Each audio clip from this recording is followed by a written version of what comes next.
Dames en here, baie welkom by vir my persoonlike baie belangrike gesprek vanaand.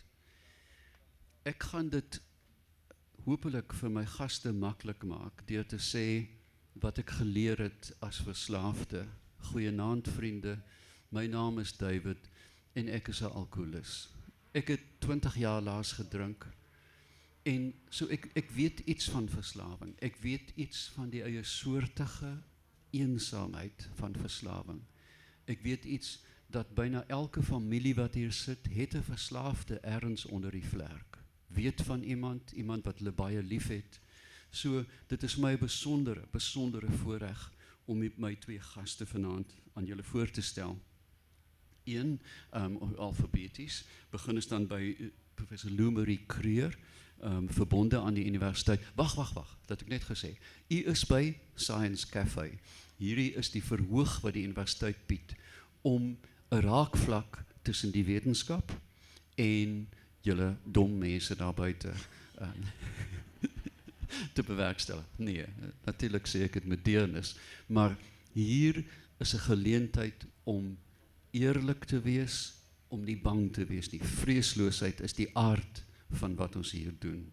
En dit maak dit baie spesiale geleenthede. Nou ja, terug na Lou Marie, wat ek al baie lank al ken, verbonde aan die universiteit, ellelange publikasielys, en wat my aan die hart gegryp het, is haar literaire benadering tot die titels, die wonderlikste goed, Whales, The Whales Beneath the Surface, ek sal moer vir so 'n reël, Lou Marie, dit is verskriklik mooi.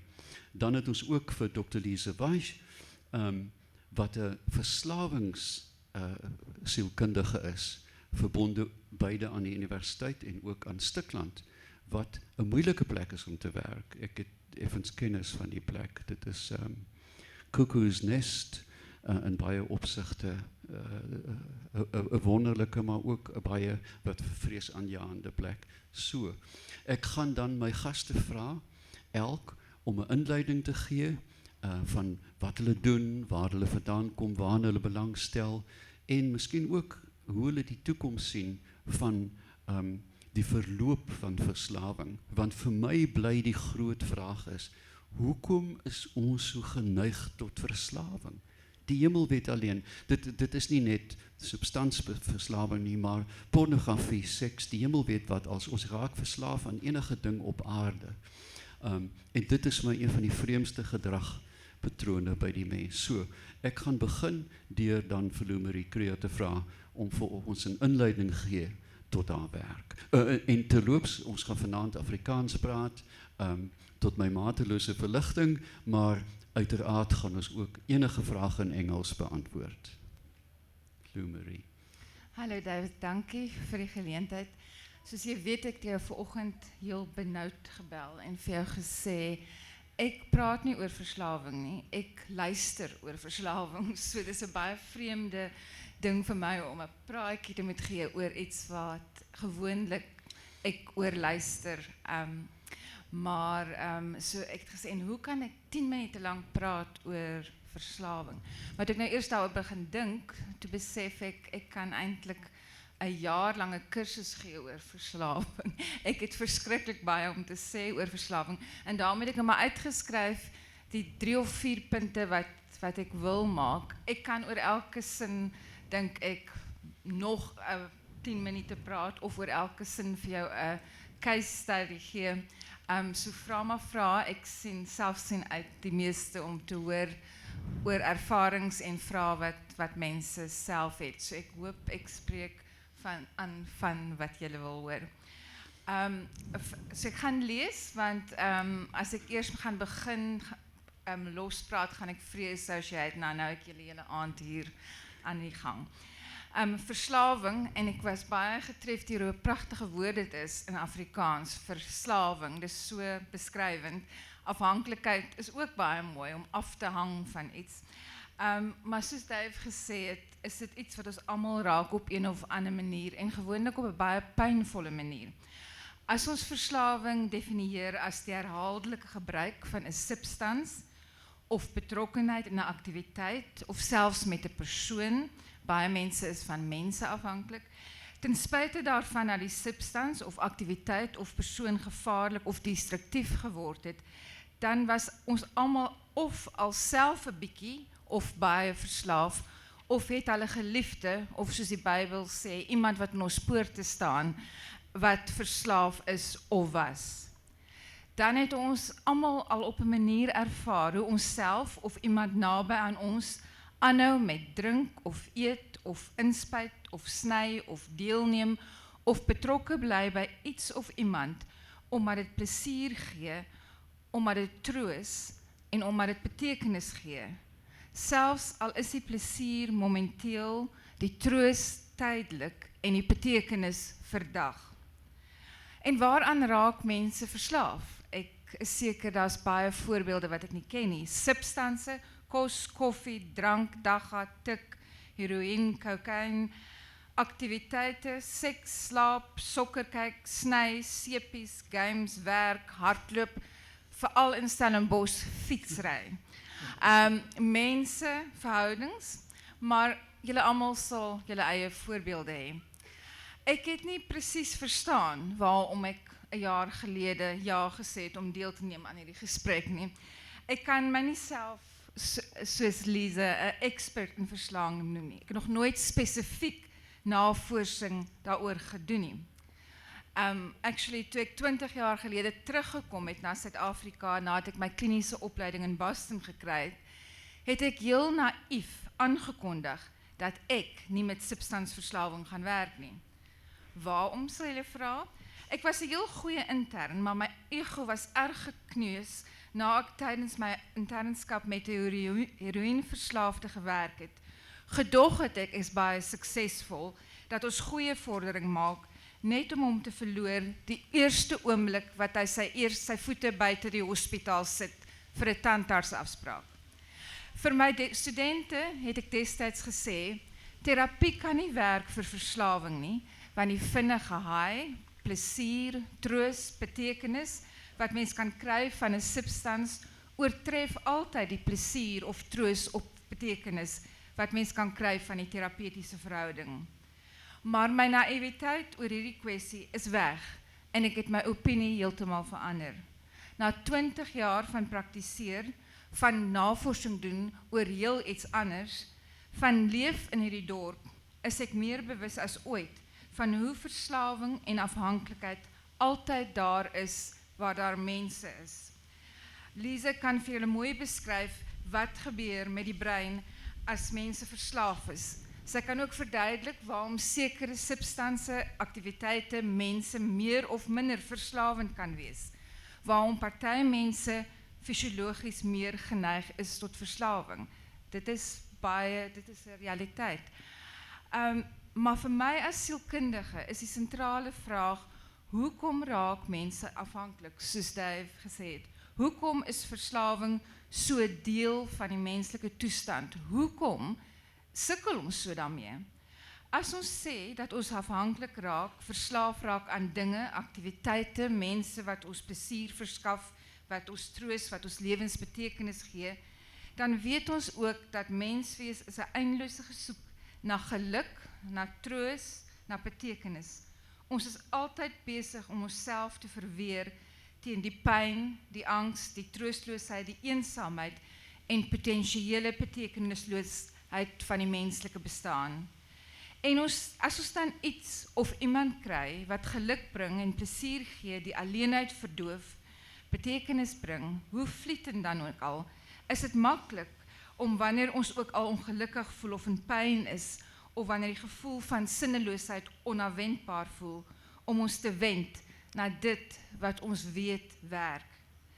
Die ergste deel van die emosionele kant van die verslaafdheid is dat daar dan 'n baie slegte sirkel of nare kringloop kan ontwikkel. Ek wil 2 voorbeelde gee, en as jy jouself of jou man of jou vrou herken, ek praat nie oor jou nie, ek praat oor baie mense. Jy is oom Callie, of oom Callie se vrou, en jy sukkel by die werk. Jou baas boelie jou, jy werk harder, jy raak moer, jou baas boelie jou nog steeds, jy's bang. Dit raak moeilik om lekker te voel oor jou werk wat vir jou baie belangrik is. Jy kan nie vir jou dierbare beminde vrou en liewe kinders sê hoe jy sukkel nie. Jy is die broodwinner en man van die huis. Jy moet sterk lyk. Jy voel alleen en sleg. Maar saans, as jy na ete met jou bottel wyn voor die TV sit, kan jy jouself verplaas na 'n wêreld weg van hier in die arms van 'n baie slinkse lover. Alles is 'n bietjie verdoof. Ook 'n baie mooi woord, verdowingsmiddel. En net tydelik hoef jy nie sleg oor jouself te voel nie. Hoef jy nie bang te wees dat jy môre weer gaan faal nie. Hoef jy nie te onthou hoe jy sukkel nie. As jy laat aand bed toe strompel, is die slaapkamer deur gesluit en aan die ontbyttafel praat niemand met jou nie. Jy weet presies hoe eensaam jou vrou voel. Jy weet dat sy sukkel. Jy weet dat jy haar pyn aandoen. En jy voel mateloos skaam. Mense wat verslaaf is altyd skaam. Dat jy haar wat altyd jou toeverlaat was, dag vir dag van jou wegdryf. Wat gebeur met jou dan? Jy kan nie wag vir vanaand, wanneer jy weer die bottel wyn kan oopmaak en jou liewe, betroubare, konsekwente, onbeskuldigende, vergewensgesinde minnares die pyn verdoof, die troos verskaf, die betekenis gee en dan nog lekker smaak ook op die koop toe. Nog 'n voorbeeld van iets wat 'n ander verslawing. Jou abusive partner, ons noem hom maar ook Kali, want Kali steek nie 'n stywe dop nie, hy slaan ook sy vrou met die handsambok, sê vir jou, jy's 'n slegte vrou. Jou vriende sê vir jou, waarom is jy by die man? Jy sien hom weer, hy sê dat hy jammer is, en eintlik is jy amazing, hy hou jou vas, jy's getroos, jy voel goed, jou vriende rol hulle oë en sê, daar's nie salftes meer nie, moenie weer met ons oor hom praat nie.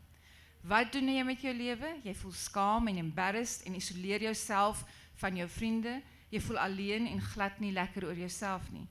Maar jy weet, daar is iemand wat jy in sy arms kan neem en dadelik troos. Na wie gaan jy jou wend? Na hom. Tot hy jou die volgende keer slaan en die sirkel begin weer. Mense wat nie in die verskriklike sirkel van afhanklikheid vang is nie, verstaan nie waarom dit moeilik is nie. Die antwoord is tog voor die hand liggend as jy afhanklik is van iets wat sleg vir jou is. Hou net op. Of neem jy jouself na 'n plek waar jy noodgedwonge moet ophou. Moenie sigarette koop nie. Moenie na die akker gaan nie. Moenie die foon antwoord nie. Boek jouself in by die rehab. Ek moet pieg. As iemand by my as sielkundige aanmeld met die sin, ek of iemand in my lewe is afhanklik, ek kan nie meer leef sonder my sigarette, my daaglikse bottel wyn of 2, my gewelddadige Kali nie, kan ek ongelukkig nie aankondig, dit is maklik, ek weet wat om te doen, hier is die handleiding, let's go nie. As sielkundige, as ek wil help, moet ek uitvind waarteen die verweer is, waarom die substans, die verhouding nodig is, what ails, watter verskriklike gat van pyn, vrees, verlange, skaamte, alleenheid, sinloosheid word toegemaak deur die verslawende substansaktiwiteit persoon. En dit is vir elke mens anders. Al hierdie donkerte, en donkertes is nooit dieselfde nie. As hierdie donkerte nie aangespreek word nie, gaan die slimste, mees seksie behandelingsplan nie werk nie. Definitief nie op die lang termyn nie. Daarom dat addiction centers revolving doors het, waarom mens hoor van Sunny wat verslaaf was aan drank, dit gelos het maar toe verruk verslaaf was aan slaaphulle laat staan het maar nou so groot is soos 'n huis, want sy eet aan mekaar, en almal weet sy het involved geraak met haar addiction counselor. Daar is self 'n rumor dat hy en sy saam verslaaf is aan pornografie. Wat sê ek dus oor behandeling? Ek sê dat ons as geliefdes, beraders en terapeute van verslaafdes, ons as mede-verslaafdes, deernis moet hê met hulle en met onsself, en verslawing verstaan as 'n verweer, of dan in sielkundige terme 'n verdedigingsmeganisme, wat ons toeverlaat word, wanneer die pyn en troosteloosheid, die alleenheid en betekenisloosheid van menswees ons oorrompel. Die moeilikheid van die verslaafde of die mense in die verslaafde se lewe is om te probeer uitkom by daar waar die donkerte is en om iets te probeer doen daaroor, sodat daar nie meer 'n gat is wat gevul moet word nie. Of as die gat 'n permanente een is, dit iets beter, meer behoudend, meer volhoubaar, meer opbouend gekry moet word om die gat mee te vul. Dis nie maklik nie, want mense verstaan nie altyd wat hulle mis of wat hulle soek of waarna hulle verlang nie. Hulle weet nie miskien eers dat hulle iets mis of iets soek of na verlang nie. Ek gaan 'n bietjie skiep want ek dink ek gaan 'n bietjie lank. Die broodwinner hierbo het heel waarskynlik nooit geleer van bang wees en dat mens maar partykeer daaroor mag praat nie en dat partykeer oukei en rasioneel is om bang te wees nie. So dis waar die praatry moet begin, nie as die substans klaar daar is nie. Dis ook moeilik want mense weet nie altyd watter gat sal vul vir wie, wat 'n gat sal vul vir wie nie.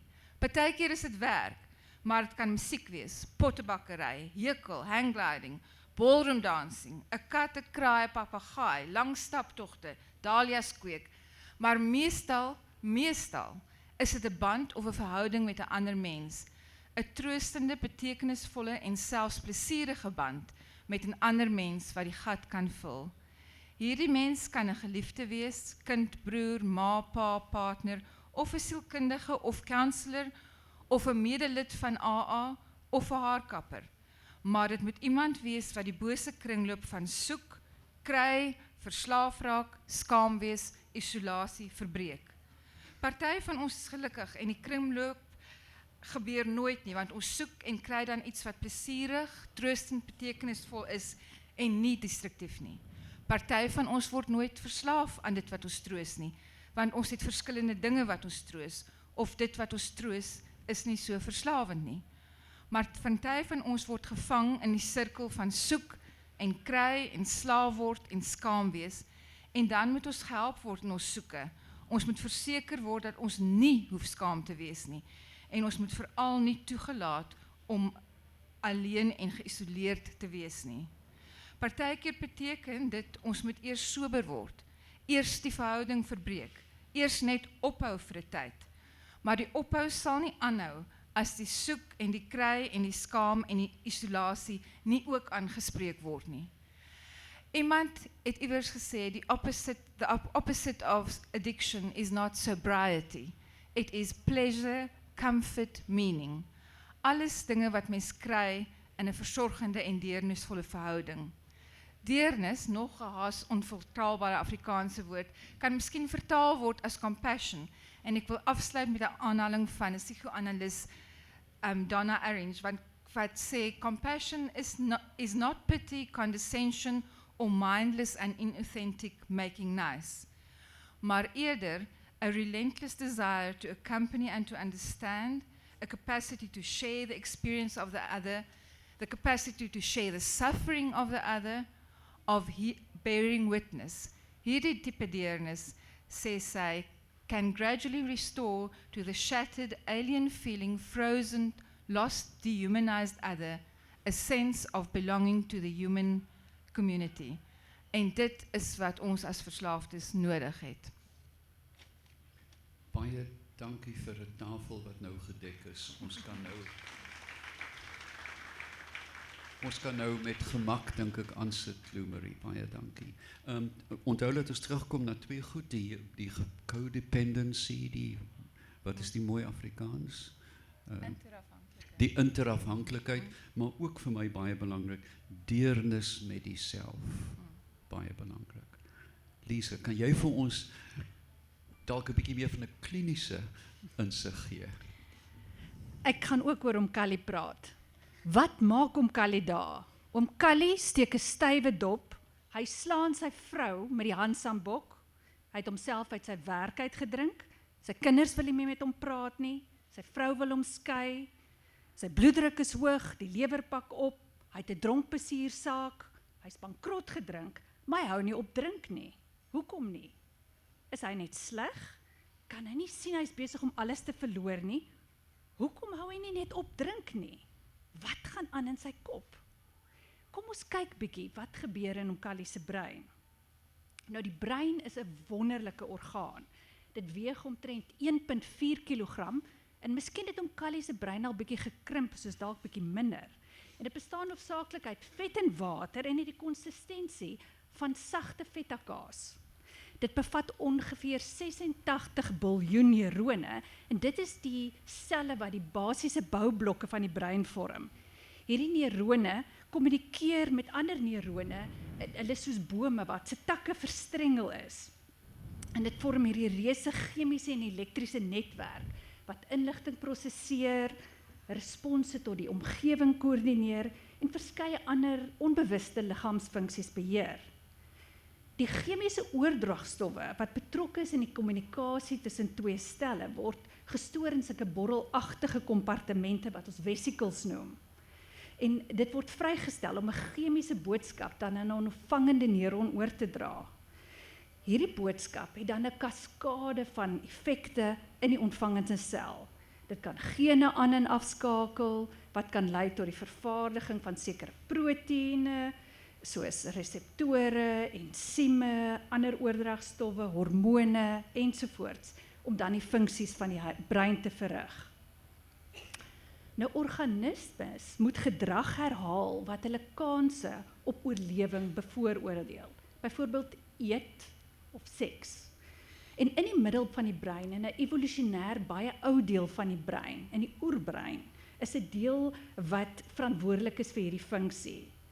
Dit word die reward pathway of beloningsbaan genoem, maar dit is eintlik 'n wanbenaming, want hierdie deel het nie eintlik met beloning te doen nie, het baie meer te doen met motivering en dryf. En motivering en dryf na goed wat opvallend is, wat uitstaan, wat beter is as wat verwag is. Hierdie deel van die brein funksioneer grootliks outomaties, alhoewel 'n mens wel met jou nuwe brein, jou frontale korteks, kan leer om dit te beheer. Die chemiese oordragstof verantwoordelik vir die aktivering van die beloningsbaan is dopamien. En met dopamienvrystelling in die brein leer ons onbewustelik watter gedrag is belangrik vir oorlewing en word ons gedryf om hierdie gedrag te herhaal. Ons brein is so gemaak dat as ons byvoorbeeld kos eet, dit die baan aktiveer en ons leer dat dit belangrik is vir oorlewing en ons word gedryf om dinge te doen wat ons kans om kos in die hande te kry verhoog. Interessant genoeg, die ronnewurm Caenorhabditis elegans is 'n klein wurmpie en as jy so min as 4 tot 8 van sy sleutel dopamienneurone beskadig, begin ignoreer hy bakterieë, sy gunsteling kos. En dit verklaar miskien ook hoekom die motiveringswaarde van sjokoladekoek beter is as broccoli, want as daar 'n hongersnood kom, wat gaan ons beter laat oorleef? Sjokoladekoek of broccoli? Nou substansie van misbruik is chemiese stowwe wat kan inmeng in hierdie kommunikasiesisteem in die brein. Hierdie middels, soos alkohol en dwelms, het almal die vermoë om hierdie deel van die brein te kaap, te hijack. En dit stimuleer direk of indirek hierdie deel van die brein, maar op 'n baie groter skaal as wat natuurlike belonings se doen. Daar is 'n vloed van dopamien. 2 tot 10 keer meer dopamien as met gewone belonings word vrygestel. Ons eindig met hiperstimulasie, oormatige leer, suprafisiologiese dryf en motivering. Dit is so 'n kragtige effek dat dit die effek van natuurlike belonings heeltemal verdwerg en die persoon motiveer om weer en weer die middel te neem. Met tyd lei dit tot verrykende veranderinge in die brein. Byvoorbeeld, in 'n poging tot homeostase, in reaksie tot hierdie vloed van dopamien, pas die beloningsbaan aan, sodat meer en meer van die middel nodig is vir effek. 'n bier, raak 'n kasbier. 'n glas wyn, raak 'n bottel wyn, en behoede ons raak 'n papsak vol wyn. En natuurlike belonings, kry nie meer, wat hierdie deel gewoonlik moet aktiveer, kry nie meer maklik hierdie deur geaktiveer nie. Dis soos 'n rivier wat in vloed is, wat al hoe meer outomaties gepaaie tot die gebruik van die middel in ons fisiologie van ons brein inkerf. Hierdie beloningsbaan funksioneer nie onafhanklik nie. Dit is ook geïntegreer met verskeie ander dele van die brein wat gedrag en emosies beheer. 'n voorbeeld hiervan is die amygdala. Nou dit is 'n amandelvormige groep nuklei wat deel vorm van ons emosionele brein, die limbiese stelsel. Hierdie is 'n outomatiese, impulsiewe deel van ons brein. Byvoorbeeld, as daar gevaar kom, moet ons sonder om te dink onmiddellik paniek beleef en ons moet reageer om te kan oorleef. So dit is 'n belangrike deel van die brein. Nou, met herhaalde gebruik van middels, alkohol en dwelms, ontstaan daar cravings, versigtinge na die middel in hierdie deel van die brein, die amygdala. En net soos 'n paniekaanval is 'n craving 'n emosioneel pynlike, onaangename ervaring wat die persoon oorval en heeltemal buite sy beheer is. Die amygdala speel ook 'n belangrike rol in kondisionering. Neutrale dinge soos mense, plekke, tyd van die dag, geld in my sak, etc. raak sterk gekondisioneer met die gebruik van die middel, sodat dit later as 'n sneller of 'n trigger dien. Blootstelling aan 'n trigger lei dan tot hierdie uiters onaangename cravings en dit is geaktiveer met die aktivering van die amygdala wat ons dan die persoon dan dryf om die middel in die hande te kry. 'n ander deel van die brein wat betrokke is die hippocampus wat ook deel van die limbiese stelsel is. Die hippocampus lyk bietjie soos 'n seeperdjie en interessant genoeg, dit kom nogal van die Grieks hippos wat perd beteken en campos wat seemonster betrek. En die hippocampus speel 'n belangrike rol in geheue. Wat ons sien met verslawing is ontoepaslike geheue. Die geheue van die euforie van die middel word by voorkeur onthou, bo die negatiewe effekte, die probleme, konflik met geliefdes, pynlike onttrekkingssimptome. Soos 'n leeu wat jag, die geheue van 'n feesmaal moet onthou, eerder as om weer te kan jag, eerder as om te kan onthou dat hy miskien 'n besering opgedoen het tydens die jag, wat hom dan sou kon afsit van jag. En dan is daar ons nuwe brein, die frontale korteks en prefrontale korteks, wat 'n belangrike rol speel in beloning en die modulering van beloning en stresstelsels in die brein. Wat interessant genoeg is met verslawing is asof daar inhibisie van hierdie beheer is. Dis soos 'n dompskakelaar, 'n dimmer switch op die deel van die brein wat ons moet laat stop en dink, voor- en nadele opweeg. Wat ons ontkenning, denial noem, is deel van hierdie hypofrontaliteit wat ons met verslawing sien. Ons is die produk van ons gene en hoe ons gene beheer word deur ons omgewing, hoe ons omgewing gene aan en afskakel. Interessant genoeg, verslawing is 'n baie genetiese toestand. Daar word geskat dat tussen 40 en 60% van die variasie op die risiko van verslawing geneties is, maar die omgewing speel ook 'n rol. Ons weet dat faktore soos die vrylike beskikbaarheid van alkohol en dwelms, gemeenskapsgeweld, werkloosheid, armoede, trauma, psigiatriese probleme soos depressie, angs, trauma, ADHD, pynsterings, militaristiese ouerdissipline, gemeenskapnorme, groepdruk, sekere persoonlikheidstrekke ensovoorts 'n persoon meer kwesbaar kan maak.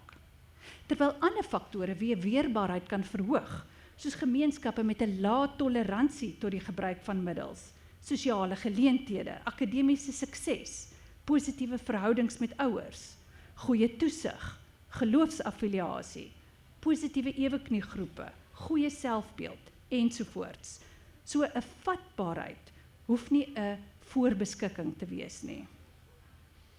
Terug na die brein. Die brein is 'n ekstraordinêre, ongelooflike komplekse orgaan. Dit begin reeds ontwikkel op die 16de dag van embrionale groei. En dit bereik eers, en dit groei op daai stadium teen 'n tempo van ongeveer 250.000 selle per minuut. En dit bereik eers volwassenheid teen die mid-20s. And quite frankly, party mense se breine bereik nooit heeltemal maturiteit nie. Nou die deel van die brein wat laaste ontwikkel, is die frontale lobbe en dit is die deel wat ons help met beplanning, abstrakte denke, selfkontrole, opweeg van feite en maak van ingeligte besluite. Nou die adolessente brein is so bedraad dat hulle eksperimenteer. Snaakse mode, snaakse haarstyle, tattoos, musiek, dieet, sigarette, alcohol, dwelms. They experiment, it's their job. Dit is hulle ontwikkelingstaal en hulle doen dit om hulle eie identiteit apart van hulle ouers te vind. As hulle dit nie doen nie, dan vorm hulle nie eie identiteit nie en verlaat hulle nooit die nes nie. They fail to launch in life. En dit maak hulle baie kwesbaar tot die gebruik van substansie. Op 'n tyd wanneer hulle frontale lobbe nie die maturiteit het om 'n volwasse besluit te neem, om 'n goed beoordeelde ingeligte besluit te maak nie. En ons verstaan verslawing al hoe meer as 'n ontwikkelingssteuring wat ontstaan reeds in adolessensie. Sommige eksperimenteer net en hou op, maar ander, soos Kwali, is kwesbaar. Beide geneties en omgewingsfaktore kan 'n rol speel. En hulle eindig met langdurige verandering in hulle brein, dit wat ons verslawing noem. Gekenmerk deurdat hulle groter hoeveelhede gebruik met verminderde effek, toleransie, sommige gevalle onttrekkingssimptome, maar meer as dit. Dit neem hulle lewe oor. Dit word geprioritiseer bo hulle geliefdes, hulle lewensdoelwitte, plesier, ontspanning. Hulle ervaar uiters onaangename cravings, kompulsies om te gebruik en sukkel om op te hou, selfs wanneer hulle desperaat is om nie te gebruik nie. Kali het nie net 'n gebrek aan wilskrag nie. Dit is nie net 'n morele swakheid nie. Sy motiveringsbrein het siek geraak en dit werk nie reg nie. And for the grace of God, there goes I. Baie dankie. Ek wil uiteraard so gou as moontlik die gehoor betrek met vrae as jy het, maar die kwessie van by Lou Marie het ons gesê ons moet praat oor afhanklikheid en deernis met jouself, maar by jou oor kwesbaarheid. Net vinnig raak die probleem erger, die aanbod raak so groot. Jy kan die mees skrikwekkende substansie agter die stadsaal koop by die parkeer of die motortoesighouers. Jy kan enigiets daar koop, letterlik. En dit raak al hoe meer. Ek sien voorverlede week was daar in een stad in Amerika in een aand byvoorbeeld het 19 mense gesterf van gekontamineerde heroïne wat nou met fentanyl en carfentanyl versny word. Raak die probleem erger? Sien julle 'n toename beide van julle in verslawing? En kom ons praat dan van jong mense. Ek sal begin, ek dink beslis so, ek dink in al die kontekste waarin ek werk in 'n baie lae inkomste gemeenskap, doen ek terapie en navorsing en daar is verslawing baie groter, maar ook in middelklas Stellenbosch waar ek werk as 'n terapeut en by die universiteit waar ek ook werk, sien ek dit definitief toeneem. Ek dink een van die faktore is dat substansie meer beskikbaar is, maar ek moet ongelukkig ook sê dat ek dink mense is meer in pyn. Daar is meer goed wat mense ongelukkig maak. Mense kry swaarder. Aan die een kant word huise groter en mense raak ryker en almal sê ons is die reënboognasie, maar in hierdie land in elk geval dink ek nie mense is gelukkiger nie. Mense kry baie swaar, mense is baie bang, mense sukkel om betekenis te kry. Mense is geïsoleerd met hulle Facebooks en hulle Twitter accounts en is die menslike kontak wat ek dink dit is ook iets wat daai behoefte aan voortplant of voortbestaan regtig aanspreek. Dit is dit is baie minder en moeiliker om te kry en is meer sporadies en vlakker. Jy weet, so ek dink daar's ook iets te doen met dis moeiliker om te lewe nou. Ja, ek voor ek jou vra Liesel vir jou mening, ek het 'n baie amateuragtige teorie oor. En dit is dat ons al hoe meer geamputeer word van die grond, van die aarde. Ons is nie meer geaard in die sin dat ons die rituele van die lewe meemaak nie. Die mense wat kinders word in steriliteit gebore, mense sterf in 'n wit kamer waar skaars 50 jaar gelede was dit deel van die vesels van 'n plattelandse of 'n geïntegreerde gemeenskap. Hoe voel jy daaroor, Liesel? Ek dink verslawing is so oud soos die mens homself. Ek dink nie dis nuut nie. Ek dink dat daar 'n verskywing is van die fokus van verslawing. Hard drugs raak al hoe meer problematies en die effekte daarvan is miskien meer prominent. Suid-Afrika het baie hoë insidensie van afhanklikheid in vergelyking met baie ander lande, veral alkohol. Ons het groot probleem met alkohol. Ons het nie regtig vreeslik baie goeie navorsing wat tendense,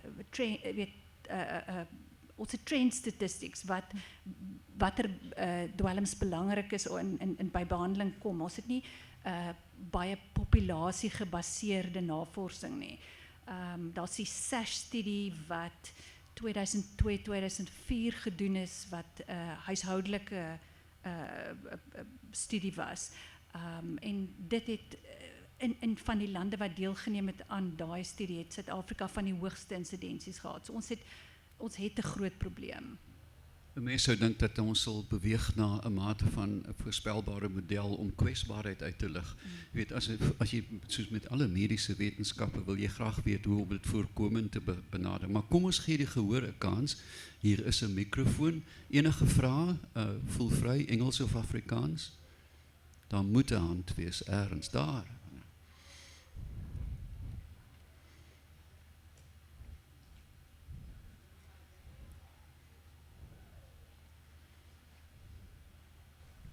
Ja, eintlik enige een kan maar antwoord, maar miskien Liesel meer. Draai net weg van wat die is die status luidspreker. wat is die status van chemiese intervensie om beheer te kry oor die veg teen verslawing? Baie dankie vir daai vraag. Dis natuurlik my kos want ek is 'n dokter. Ek gaan vir die pille. Ek dink die beste manier om daaroor te dink is dat ons het 50 jaar gelede, as iemand 'n depressie gehad het, vir hom gesê, pull yourself together. En as hy dit nie kon doen, het ons hom in 'n asylum gesit waar hy moes bly. Vandag sê ons vir hom, ons doen 'n biopsigososiale evaluasie, ons skryf jou 'n antidepressant voor, jou serotonienvlakke is sink uit, ons gaan dit vir jou herhaal, ons gaan 'n psigologiese intervensie doen, sielkundige hulp gee, sosiale intervensie gee. En ons is op die begin, the dawn, van dieselfde manier dink oor verslawing. Oor die laaste 20 jaar het verskriklik baie navorsing, veral met ekskuus vir my Engels, neuroimaging, in verslawing, het ons baie meer laat verstaan oor presies wat gaan fout in die brein.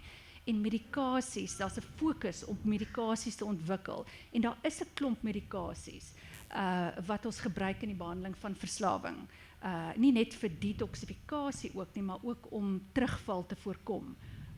En dit is die seksieveld van medisyne om te werk. Daar's baie navorsingsgeld om in hierdie area te werk.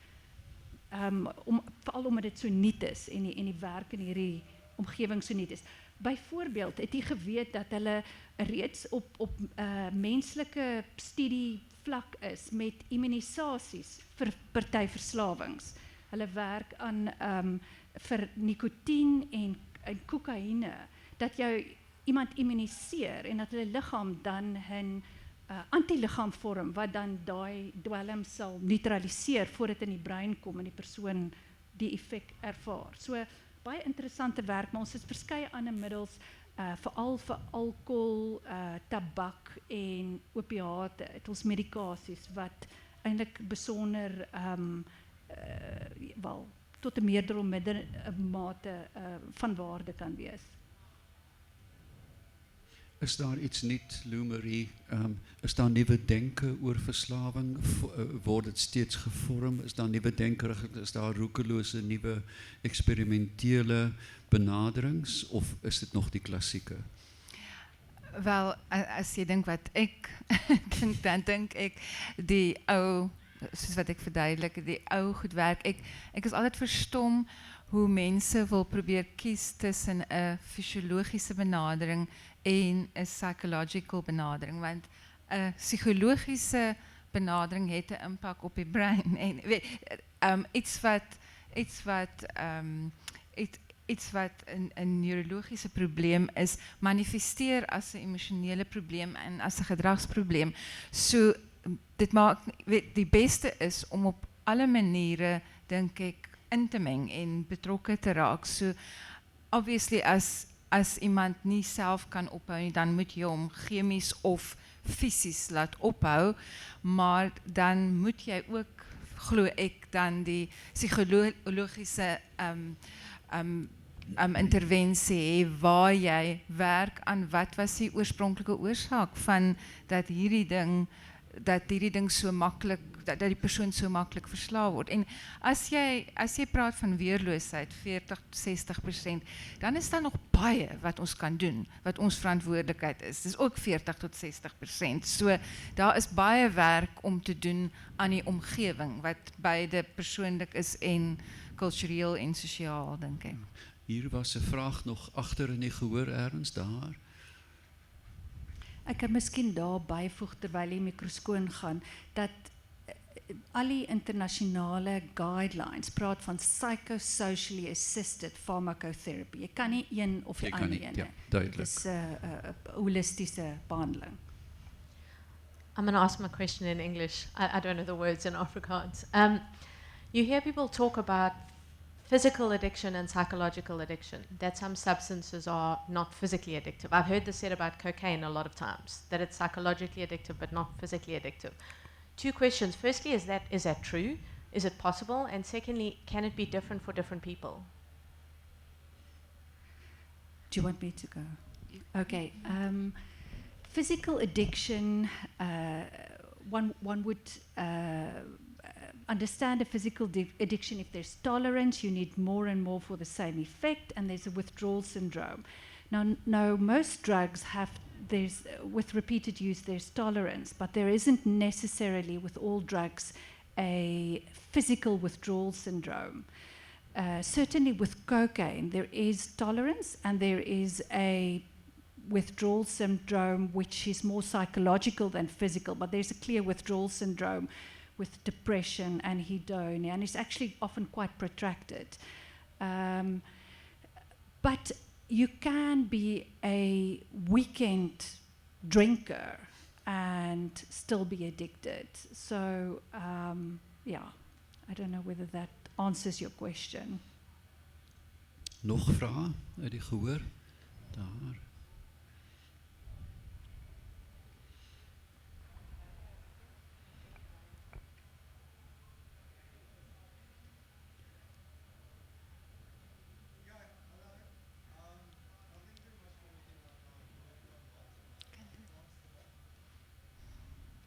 Just a moment, we'll get you another microphone so we can all hear. While we're switching batteries, just to throw in my own impression, at a time when I was severely addicted and possibly in the darkest phase of my life, a therapist said to me, and I shall never forget this. He looked at me and he said, if Dave is not well, the world is not well. And it doesn't work the other way around. And so many times in addiction, I feel that people try and fix the world around them and forget about the being wholesome and whole themselves. Because, you know, I would like to think that the start of recovery begins at home, about making yourself whole, even to the point of being selfish, but see that you are well, and then you can actually make the world well. But has our mic been fixed? Oh no. So, could you give us a loud voice? Oh, it's coming, it's coming. Yeah, relax. Sorry, you really being... There we are. Sorry about that. There we go. Sorry.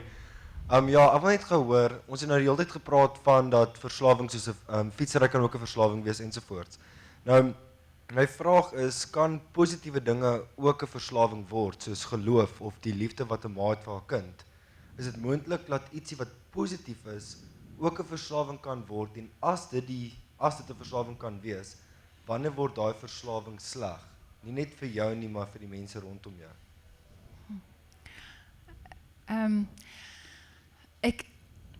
Het is interessant, want in die DSM-5 wat ons soort van Bybel is, word die woord verslawing glad nie gebruik nie.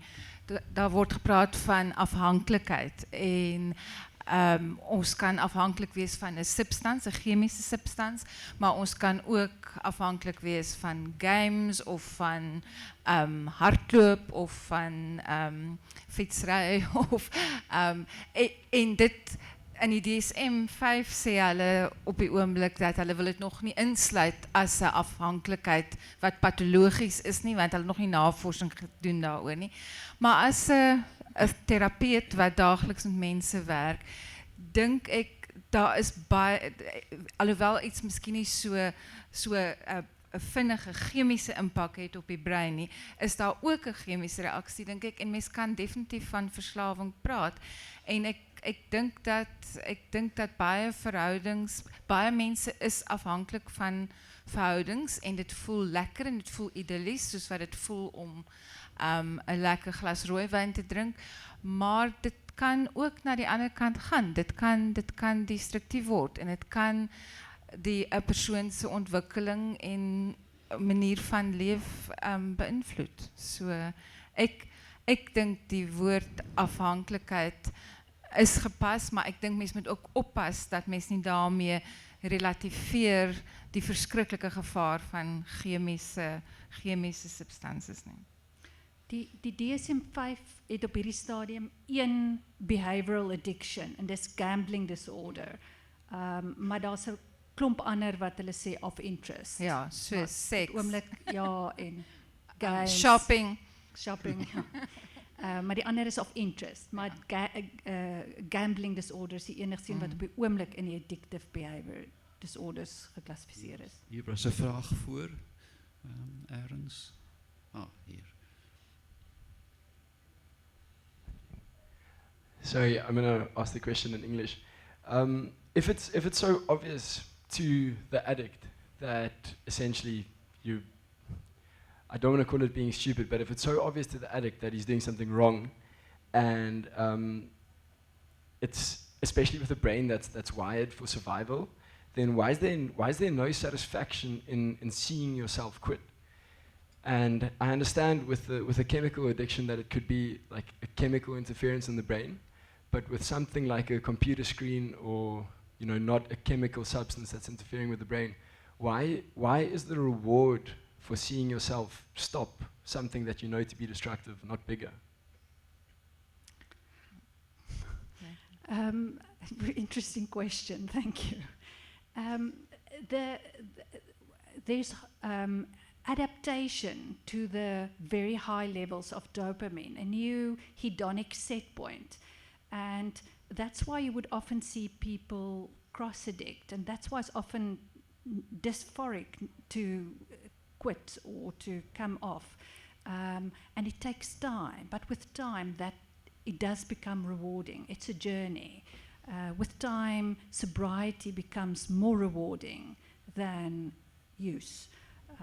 But it's about the hedonic set point and that initial quitting being a dysphoric experience, the lack of dopamine, the reward pathway wanting very high levels of dopamine in order to kind of just feel normal. So it takes time. Yeah. Would you agree with that, Lou Marie, that it's a time? Yeah, again, it's actually interesting how the brain is the one side, but how it works emotionally is another thing. Because I think this was exactly what I wanted to explain with the vicious cycle, where you often, the minute a person becomes addicted, they don't get rewards anymore from their family and their children. Everyone hates them, so no, it's not easy to love someone who's drunk, it's so so that reward often is taken away, and then what remains is loneliness, isolation, and a severe sense of shame. So the best way to, I believe, to deal with an addict is to actually love them and pay attention to them and be with them, you know, because that is a fantastic reward. And I think when programs are successful, it's usually because there's a lot of emotional support, a lot of attentiveness.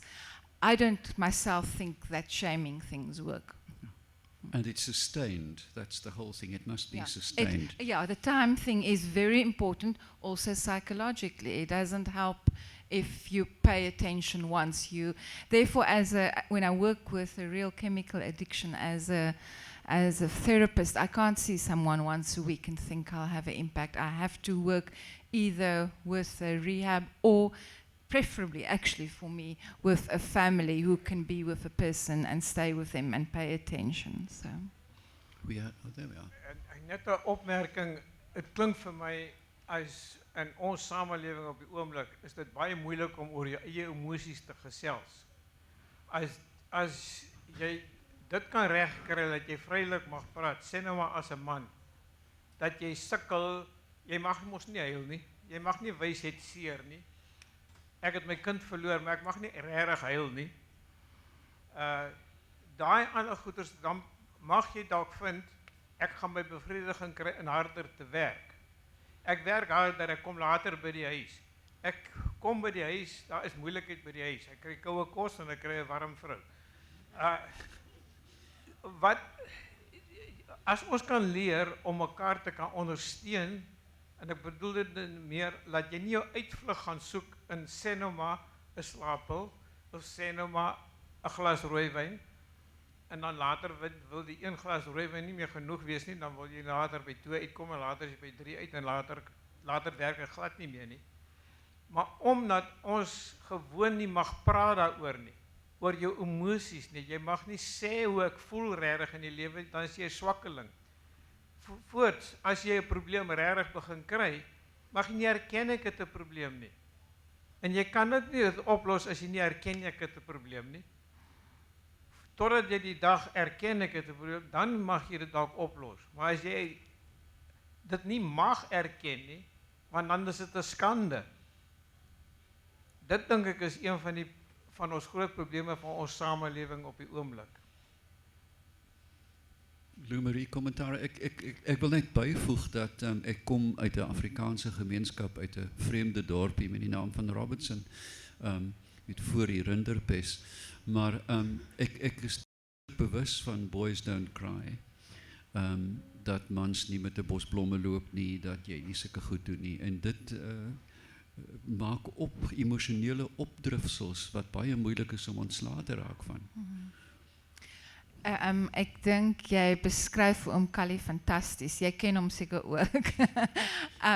Maar ek dink dit is 'n verskriklike probleem en ek dink ons word nie aangemoedig nie, ons word nie geleer om ons emosies eerstens te erken en dan oor hulle te praat nie, sodat ons hulle kan manage of beheer nie.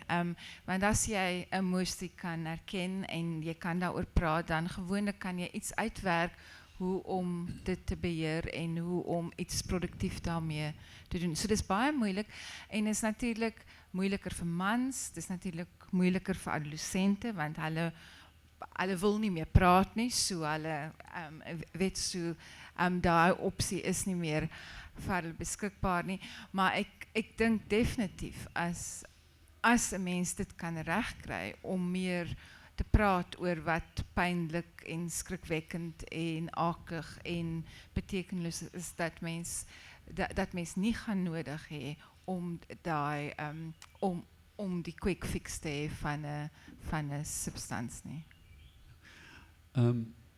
Aan my gaste en aan julle, ek dink in die geskiedenis van Science Cafe, die wetenskap café, wat julle dit wel wil noem, het 'n uur nog nooit so vinnig omgegaan nie. Daar is nog 'n vraag. Kan ons jammer, ek het dit nie gesien nie. Kan jy my nou hoor? Yes. Okay. Ek het 'n vraag en 'n stelling. Is dat ek verstaan die mense wat op die oomblik hier sit, miskien in die Stellenbosch bubbel is, in die Woordfees bubbel is, en dat ons ontken die substansverslawing waaraan miskien nie almal van ons verslaaf is, maar ek het 'n ander vraag, is as daar so iets soos 'n love drug is wat sekere chemiese substansie in jou liggaam vrygestel word, die oomblik as jy verlief raak, die oomblik as jy lief raak vir iemand.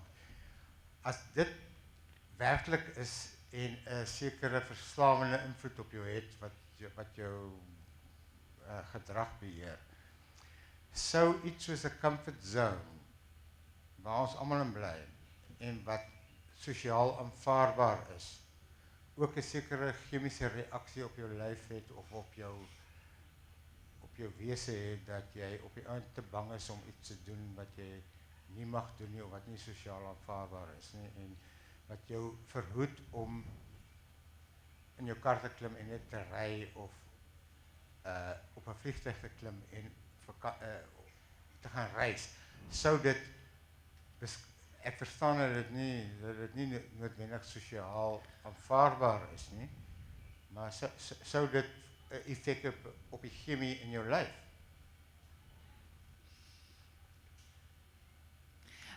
Laat ek antwoord, ek dink nie dis so 'n dramatiese chemiese effek nie, en dis van problematies is, maar weer eens, as 'n sielkundige wat praktiseer, dink ek, een van die dinge is om mense verslaaf te kry aan die goeie dinge, soos verhoudings, soos musiek, soos lekker kos, soos dat die goed wat plesier verskaf en troos goed is wat nie destruktief is nie, en wat nie die impak op die negatiewe impak op die brein het wat van die chemiese middels het nie. So ek dink so tipe ander afhanklikheid is miskien wat mens graag wil hê. Daar is die storie, en ek het nog nooit gecheck of dit regte goeie navorsing is nie, maar anekdoties is 'n storie wat mense vertel van iemand wat gaan kyk het na wat gesê het heroïne is verslawend altyd, en ons weet dit omdat as jy verrotte heroïne of water gee, gaan hulle altyd heroïne kies. Ek weet nie of jy hierdie eksperiment ken nie.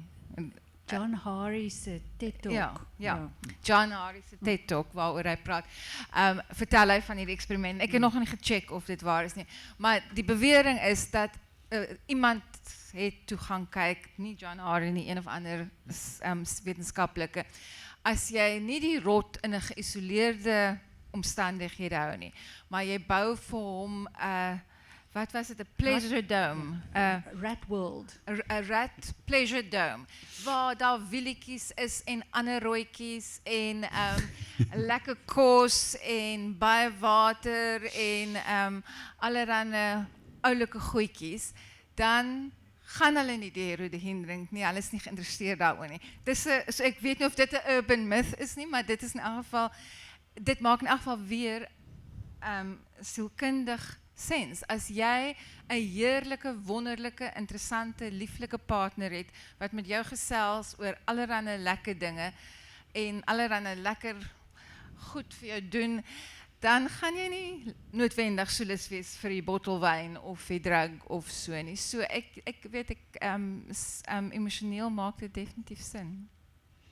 Ek dink daar's baie paaie na verslawing.